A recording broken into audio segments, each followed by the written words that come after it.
स्वागत है आपका हमारे 21 दिन की सीरीज में, जिसमें हम टॉप 21 फंड डिस्कस कर रहे हैं। जिसमें आज हमारा ये फंड रहने वाला है 19th। आज हम 19वां फंड डिस्कस करने वाले हैं। एक तरीके से इस सीरीज के अंतिम पड़ाव में हम लोग आ चुके हैं। अभी तक हमने 18 फंड डिस्कस किए, जिसमें मैंने लगभग इंडिया के टॉप 21 फंड डिस्कस, जिसमें इंडिया के मैंने टॉप 19 फंड या टॉप 18 फंड अगर आप कहें, 19वां आज हो जाएगा, 19वां आज हो जाएगा, टॉप 18 फंड हमने डिस्कस कर चुके हैं।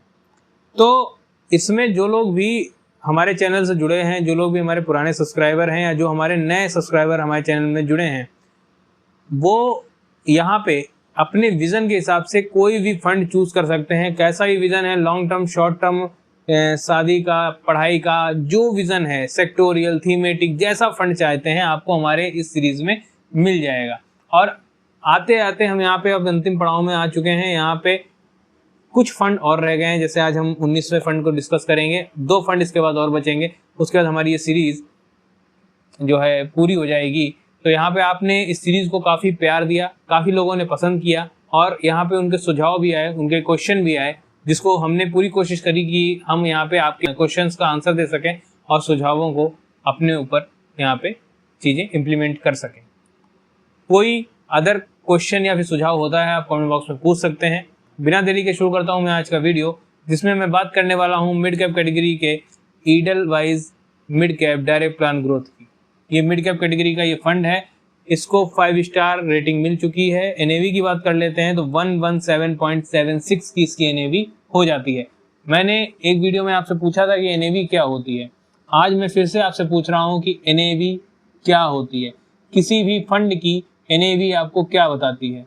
क्योंकि मैंने ये 21 दिन की सीरीज सिर्फ इसलिए नहीं शुरू करी थी कि मैं आपको 21 फंड बता दूं बस खत्म हो जाए। मेरा यहाँ पे पूरा ये कोशिश थी कि मैं आपको चीजों से अवगत करा सकूं, आपको अवेयर करा सकूं कि आप अगर इन 21 फंड के अलावा भी किसी और फंड को एनालाइज करते हैं तो कम से कम आपके पास एक अच्छी नॉलेज हो, जिससे आप एक अच्छा फंड एनालाइज कर सकें। तो एनएवी क्या होती है ये आप मुझे कमेंट बॉक्स में बताएंगे। यहाँ पे अगर हम बात करें कि फंड हाउस इसका Edelweiss mutual fund fund house हो जाता है। लॉन्चिंग डेट इसकी जनवरी 2013 है। बेंचमार्क निफ्टी मिड कैप 150 इसका बेंचमार्क हो जाता है। अभी तक इसने 22.52 का रिटर्न प्रोवाइड किया है। फंड कैटेगरी मिड कैप की है। एक्सपेंस रेशियो अगर हम बात करें तो 0.39% का देखने को मिलता है, जो कि एवरेज से कम है। 0.39% का यहाँ पे जो मिड कैप कैटेगरी में ये एक्सपेंस रेशियो बहुत ही एक अट्रैक्टिव एक्सपेंस रेशियो हो जाता है। और अगर हम कैटेगरी एवरेज की बात कर लेते हैं तो यहाँ पे वो 0.56 का देखने को मिल रहा है, तो ये उससे कम है, जो कि बहुत ही पॉजिटिव पॉइंट हो जाता है। 10,988 करोड़ का इसका फंड साइज हो जाता है। ओपन एंडेड फंड है, risk grade below the average है और रिटर्न ग्रेड हाई है।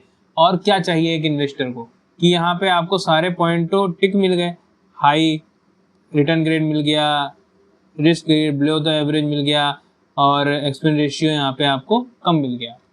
यही सारे पॉइंट्स होते हैं जो एक इन्वेस्टर अपने इन्वेस्टमेंट म्यूचुअल फंड में देखता है। मिनिमम इन्वेस्टमेंट 100 से स्टार्ट कर सकते हैं, एसआईपी 100 रुपये से स्टार्ट कर सकते हैं। मिनिमम विड्रॉल 1 रुपये का भी यहाँ पे आप कर सकते हैं। 90 दिन से पहले अगर आप पैसा 90 दिन के अंदर में पैसा रिडीम करते हैं तो आपको यहाँ पे 1% का एग्जिट वोट देना पड़ेगा। CAGR अगर हम बात करें 1 साल में 7.73, 3 साल में 30.57, 5 साल में 34.14 का CAGR देखने को मिलता है। कैटेगरी एवरेज से लगातार अपर परफॉर्म किया है इस फंड ने।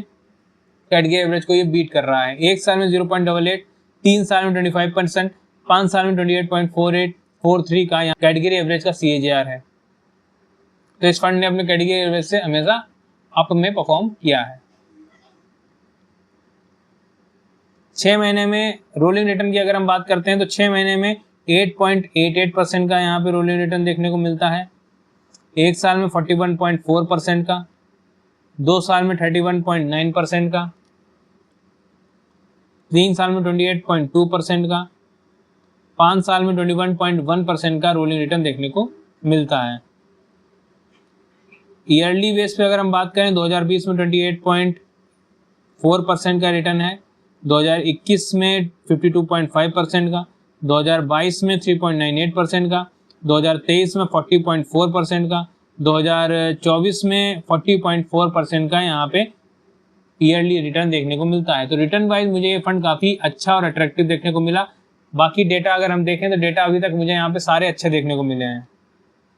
SIP रिटर्न की बात करें, 1 साल में 15.10, 3 साल में 32.70, 5 साल में 38% का यहाँ पे SIP रिटर्न देखने को मिल रहा है, जो कि एक पॉजिटिव पॉइंट हो जाता है। बात कर लेते हैं एलोकेशन की, तो यहाँ इक्विटी में 96.33% का इन्वेस्टमेंट, डेट में 0.79 और अदर्स में 2.88 का इन्वेस्टमेंट देखने को मिलता है। सेक्टर एलोकेशन की बात करते हैं, फाइनेंशियल में 17.57, सर्विसेज में 13.39, कैपिटल गुड्स में 10.66, हेल्थ केयर में 10.21, ऑटोमोबाइल में 7.85 और अदर्स में 40.32 का इन्वेस्टमेंट देखने को मिल रहा है।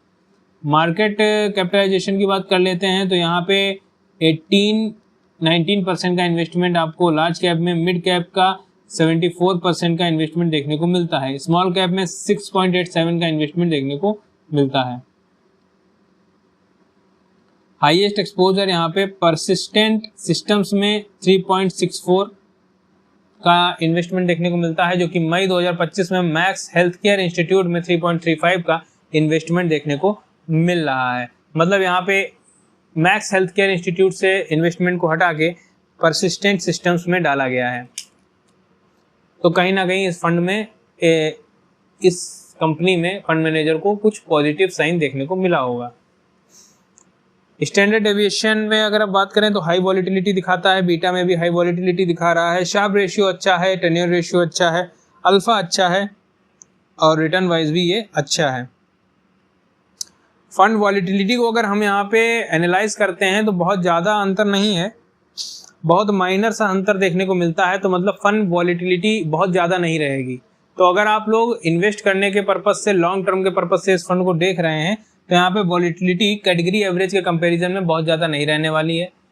वॉलिटिलिटी अगर हम देखें तो माइनर सी है, जिसका हम लोग यहाँ पे इतना झेल सकते हैं। हमने यहाँ पे रोलिंग रिटर्न आपको समझा दिया है, जो हमें वॉलिटिलिटी में रिटर्न बता रहा है। ऑन एन एवरेज 15 से 20% का रिटर्न आप रोलिंग रिटर्न से देख सकते हैं।